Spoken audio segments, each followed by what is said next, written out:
Hello, I'm Dennis Rillo Howell. I'm the founder of PsychRich, and this is my presentation for this conference.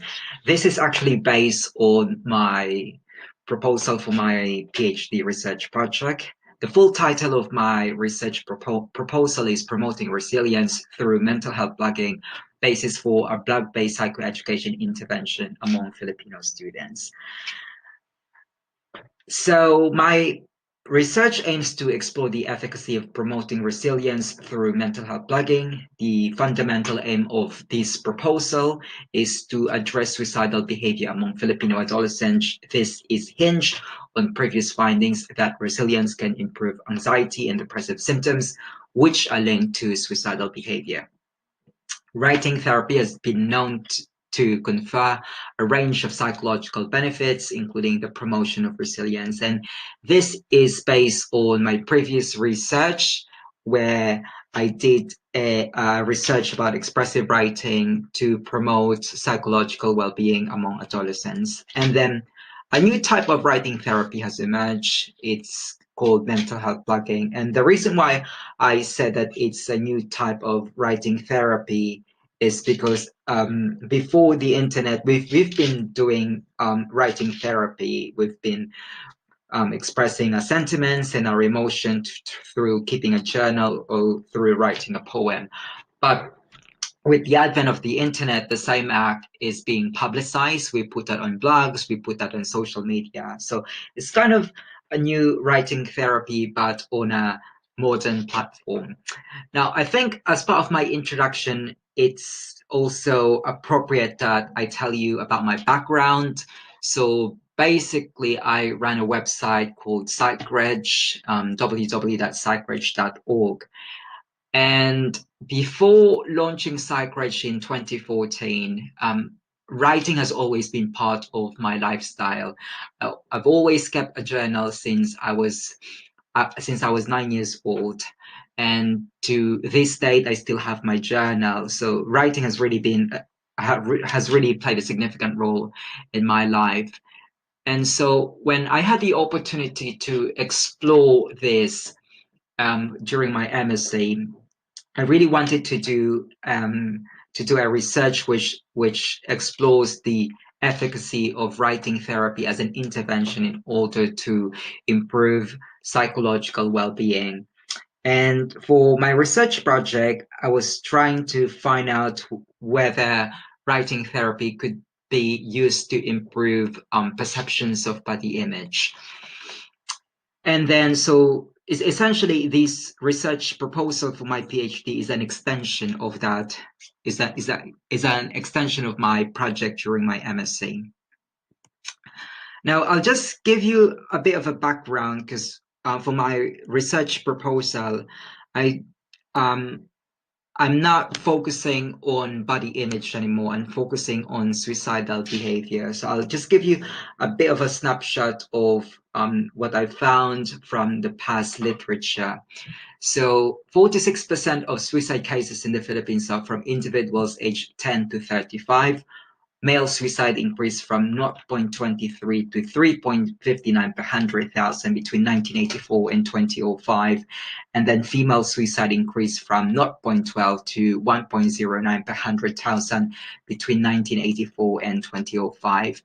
In the UK, people die of suicide at 10.1 per 100,000, although it seems that cases in the Philippines is relatively less serious compared to developing country. The overall rate in Philippines is 3.7 per 100,000.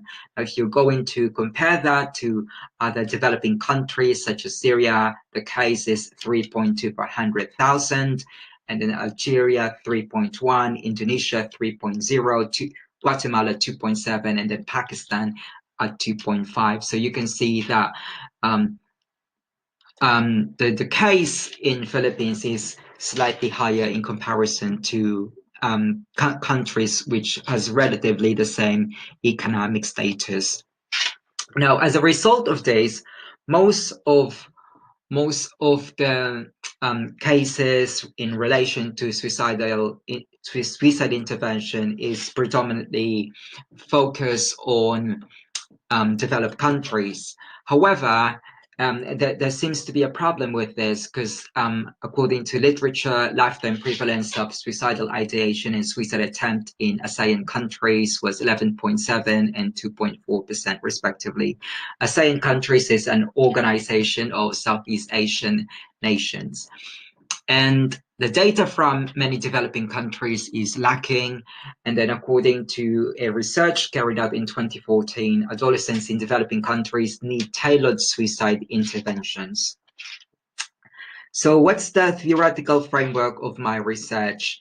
Anxiety and depressive symptoms are associated with suicidal behavior. Resilience is predictive of anxiety and depressive symptoms. Research suggests that resilience acts as a protective factor in developing anxiety and depressive symptoms. Now, what do I mean by resilience? Resilience is our ability to bounce back, it's our ability to flourish and to thrive after a traumatic life event. Say, for instance, a pandemic or death in the family or loss of employment, and we're still able to bounce back. So that's what I mean by resilience.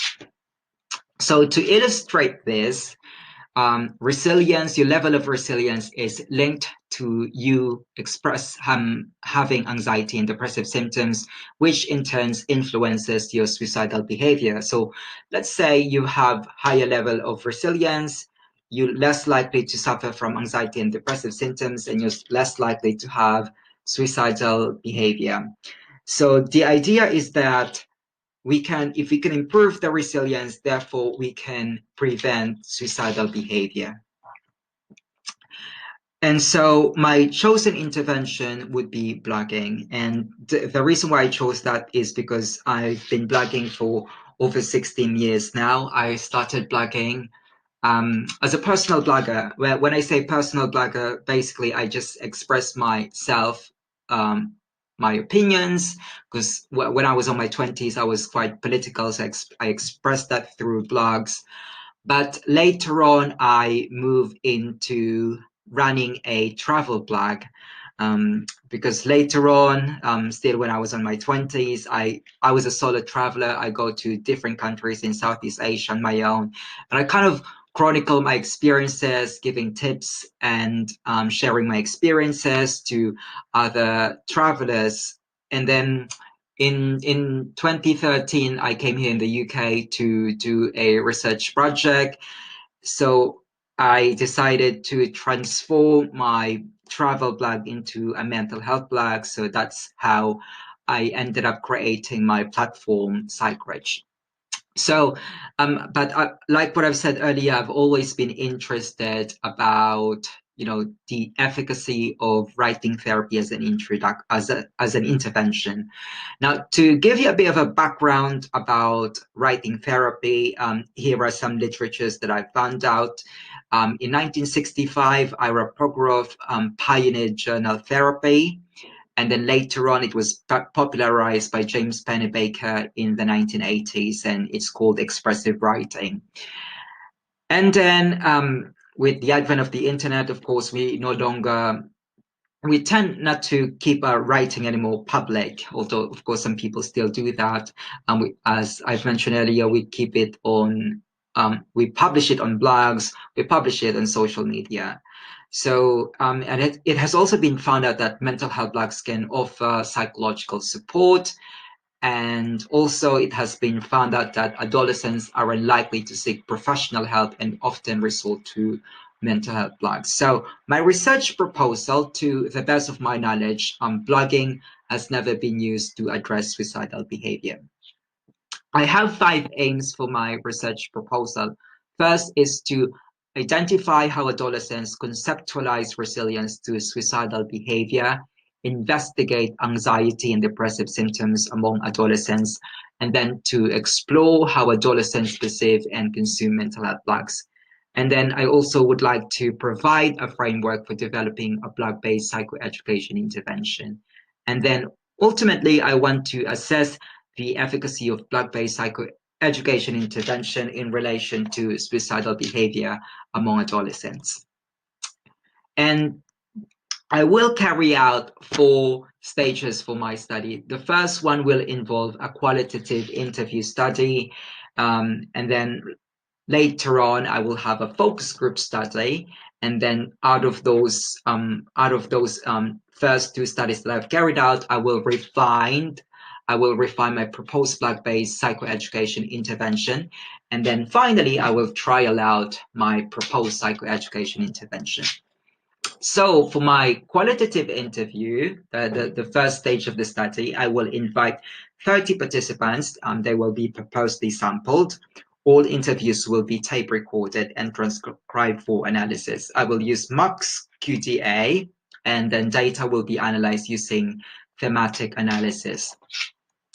And then for the next stage, my participants will be briefed on the block-based psychoeducation intervention, which was pioneered by Bonil and Nissim.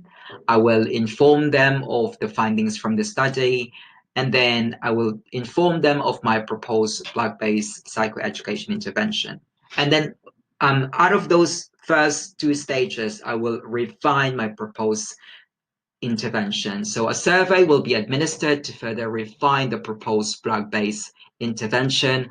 A total of 10 participants will be invited to participate in interviews, and then their responses, similar to the earlier stages of the study, it will also be analyzed using thematic analysis. And finally, I will trial out a block-based psychoeducation intervention. The refined proposed intervention will be trialed from a different cohort of university students. It will follow Bonil, Nissim, and Barak's work, which was done in 2013. And then results will be investigated, whether participants maintaining blog significantly improve on all measures. And then a follow-up evaluation will also be in place. Now, I will be using 3 instruments. The first one would be Adolescent Resilience Questionnaire. It has a good reliability of 0.89. And then to assess the levels of depression and anxiety, I will use the DAS-21. And then finally, I will use a self-made social activities checklist. And this is what my self-made activities checklist will contain. I will ask them whether they see friends on a weekly basis, whether, how often do they see friends? And then do they call their friends? Do they do volunteer work? Are they involved in educational trips? Do they go out with family? Basically, it's just to assess the level of interaction. So I have 3 implications that I have in mind for my research proposal. First is that I want to pioneer a block-based psychoeducation intervention to address suicidal behavior, and then build upon previous works on ways to promote resilience among adolescents. And then I want to form a comparative work for future research on block-based intervention. Yeah. So in a nutshell, these are the key takeaway of my research proposal. We know based from previous literature that adolescents consume mental health blogs. So can we actually use mental health blogging as an effective intervention for suicidal behavior? Again, this is still a proposal, and I would be delighted to collaborate with any parties who's interested. And of course, as soon as I already have the data for my research, then I'll be glad to share it to you in the future. And you can always get in touch with me. My website is displayed on the screen. And thanks for listening.